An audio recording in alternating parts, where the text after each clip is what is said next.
आज आप अपना अध्याय 12 है ना 12 लेसन स्टार्ट कर रहे हैं। कार्बनिक रसायन, कुछ मूलभूत सिद्धांत एवं तकनीक। ऑर्गेनिक केमिस्ट्री चालू हो रहा है आज से। ठीक है, अभी तक आप फिजिकल और इनऑर्गेनिक पढ़े थे, अब आपको ऑर्गेनिक स्टार्ट हो रहा है। ठीक है, some basic principles and techniques, मतलब उसमें बहुत सारा सिद्धांत है और जो बहुत सारी टेक्निक्स है, तकनीक है, उसके बारे में इसमें पढ़ना है अपने को। ठीक है, अब अपना सबसे पहले है इसका सामान्य परिचय। सामान्य परिचय में वही है, लेवेजियर नामक वैज्ञानिक ने इसको अवधारणा को प्रस्तुत किया था कार्बनिक रसायन में। अब कार्बनिक है मतलब कार्बन और हाइड्रोजन। ठीक है, कार्बन तो सब में रहेगा, हाइड्रोजन भी रहेगा। ठीक, तो वो कार्बन और हाइड्रोजन जो है और ऑक्सीजन, ये सब जो है वो मिलके किस तरीके से कैसे रिएक्शंस करते हैं, कहाँ पर कितना यूज़ है, ये सब इसमें पढ़ना है अपने को। ठीक है, अब इसमें खनिज पदार्थ हैं, है ना, ऑर्गेनिक्स मिनरल्स हैं, ऑर्गेनिक्स हैं, इनऑर्गेनिक्स हैं। ठीक है, अब इसमें क्या करना है आप लोग को कि सीधा आपको कार्बनिक रसायन, है ना, डेफिनेशन है, रसायन विज्ञान की वह शाखा जिसके अंतर्गत कार्बनिक यौगिकों का अध्ययन किया जाता है, कार्बनिक रसायन कहलाता है। ठीक है, organic chemistry is defined as the chemistry of carbon compounds. ठीक है, मतलब क्या है कि जिसके अंदर कार्बनिक यौगिकों का अध्ययन किया जाता है, जिसमें कार्बन रहता है, उन यौगिकों का अगर अध्ययन किया जाता है तो उसको कार्बनिक रसायन बोलते हैं। फिर एक और डेफिनेशन है इसका, रसायन विज्ञान की वह शाखा जिसके अंतर्गत कार्बन के oxide, carbonate, bicarbonate, hydrogen cyanide और उसके लवणों के अतिरिक्त कार्बन के अन्य यौगिकों का अध्ययन किया जाता है, कार्बनिक रसायन कहलाता है। मतलब सारा अपने को इसमें पढ़ना है, ऑक्साइड, कार्बोनेट, बाइकार्बोनेट, है ना, हाइड्रोजन साइनाइड। ठीक, और बहुत सारा उसका लवण है, उसके बारे में अपने को इसमें पढ़ना है। ठीक, ऐसे कार्बनिक यौगिक जो कार्बन तथा हाइड्रोजन से बने होते हैं हाइड्रोकार्बन कहलाते हैं। ठीक है, हाइड्रोकार्बन इसके बाद का चैप्टर है आपका। रसायन विज्ञान की वह शाखा जिसके अंतर्गत हाइड्रोकार्बन और उसके व्युत्पन्न यौगिकों का अध्ययन किया जाता है, कार्बनिक रसायन कहलाता है। बहुत सारा डेफिनेशन है, आपको जो सुटेबल लगे उसको आप पढ़ सकते हो। ठीक, अब इसमें कार्बनिक रसायन में कार्बनिक यौगिक के शुद्धिकरण और शोधन की विधि दिया है। ठीक है, प्यूरिफिकेशन मेथड दिया है कि कार्बनिक यौगिक को कैसे शुद्ध करते हैं, उसका बहुत सारा विधि है। शुद्धिकरण का बहुत सारा विधि देखो, क्रिस्टलन है, ऊर्ध्वपातन है, आसवन है, विलायक द्वारा निष्कर्षण या विभेद निष्कर्षण है, वर्णलेखी या क्रोमेटोग्राफी है। ये क्रोमेटोग्राफी तो आपको हायर क्लास के लिए है।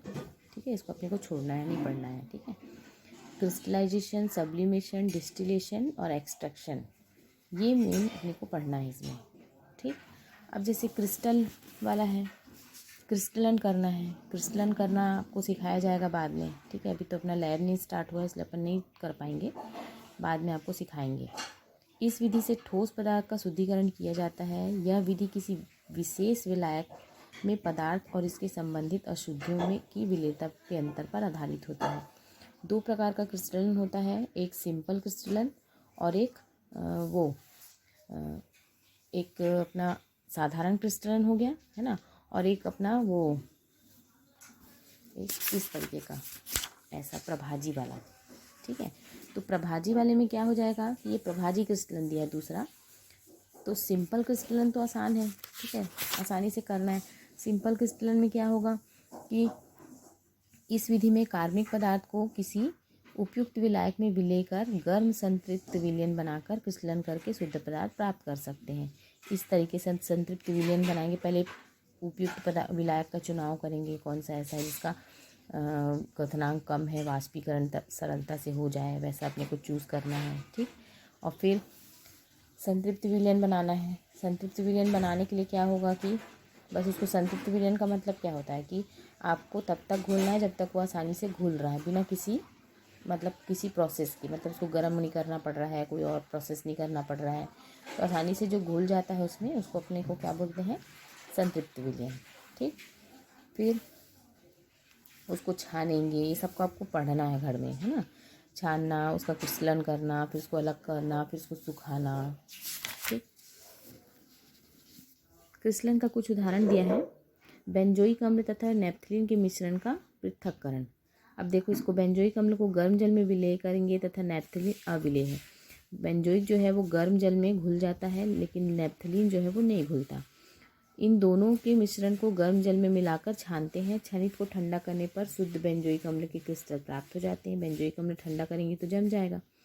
नैप्थलीन फिल्टर परत में अवशेष के रूप में बचेगा क्योंकि ये नहीं घुला है ना। ये घुल गया गर्म जल में, ये नहीं घुला है, ठीक, तो अपने को आसानी से प्राप्त हो जाएगा। शक्कर और नमक का मिश्रण। यदि शक्कर और नमक की अशुद्धि मिली है तो मिश्रण को एथिल अल्कोहल में लेकर 40 डिग्री सेल्सियस ताप पर गर्म करते हैं। शक्कर विलय हो जाएगा 40 डिग्री में और नमक अल्कोहल में अविलय है। अल्कोहल में नमक नहीं घुलता, ठीक, तो अपने को आसानी से पृथक हो जाएगा। ठंडा करेंगे तो शक्कर का क्रिस्टल बन जाएगा और नमक अपने को अवशेष के रूप में मिल जाएगा।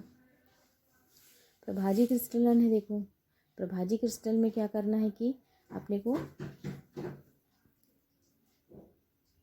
अब प्रभाजी क्रिस्टलन जो है अगले वीडियो में बताते हैं, ठीक है।